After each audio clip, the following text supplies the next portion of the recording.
Vous êtes à Ghadamès, au cœur d'un de ces mirages incarnés qu'on appelle oasis. Ici, l'eau vient des profondeurs du désert. L'homme, quant à lui, surgit d'un passé intact et qui se compte en milliers d'années. C'est pur hasard s'il est maintenant libyen, s'il fait partie d'une nation voulue par l'ONU.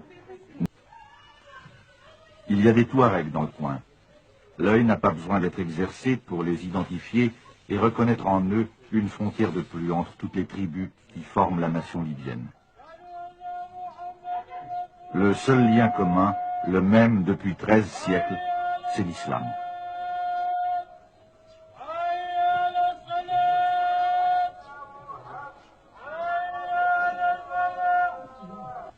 Monsieur qui est à côté de vous, là, qui est un chef Touareg, oui. Est-ce qu'il a une responsabilité étendue sur les Touaregs de la région? Oui, la responsabilité, c'est lui le moudir, c'est le chef de tout le Touareg extraordinaire. Ici, dans Libye, dans cette construction de la messe.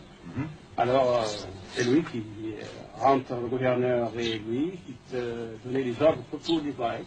Et il habite à Ghadamès même? Oui, il habite à Ghadamès avec son bureau, mais quelquefois, il fait un tour nous voir ces gens dehors. Mais vous, le moudir de Ghadamès et lui, le moudir des Touaregs, est-ce que vous collaborez ensemble? Ah oui, toujours ensemble. Moi, nous sommes ensemble toujours. Est-ce que vous êtes de la même race, de la même provenance?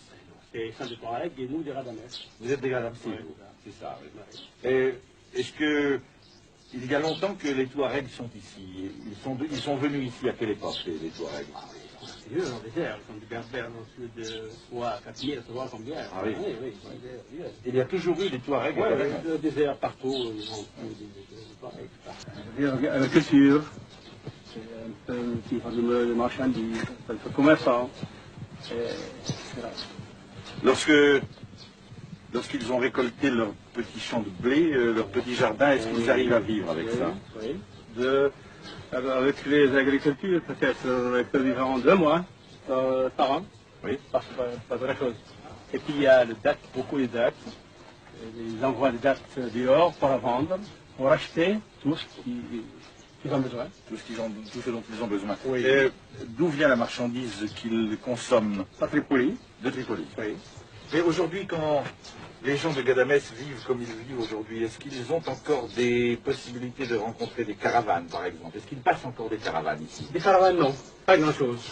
Seulement, il y a des petites caravanes qui portent des céréales, des djebel. Oui. Parce que le djebel, ça coûte moins cher à Tripoli. Et puis l'huile aussi, ça coûte moins cher à Tripoli. Alors, avec ça, il y a des caravanes, des Touaregs qui portent des blés et l'huile de djebel. Ah, seulement ces petites caravanes, Oui, mais les oui. grandes caravanes d'autrefois. Ah non, non, pas grand-chose, non. Et d'où venaient-elles, ces grandes caravanes d'autrefois? Avant, il y avait le Soudan, Du une Soudan. caravane de 1000 chameaux. 1000 chameaux. Oui. 1000 chameaux à la fois. Il apporte beaucoup de marchandises. Et puis ici, c'est le centre du commerce. Il y a des gens qui viennent de Tripoli, il y a des gens qui viennent de Tunis, qui viennent de Ouagla, et des gens qui viennent du Soudan. Alors, il y a un grand changement de commerce ici.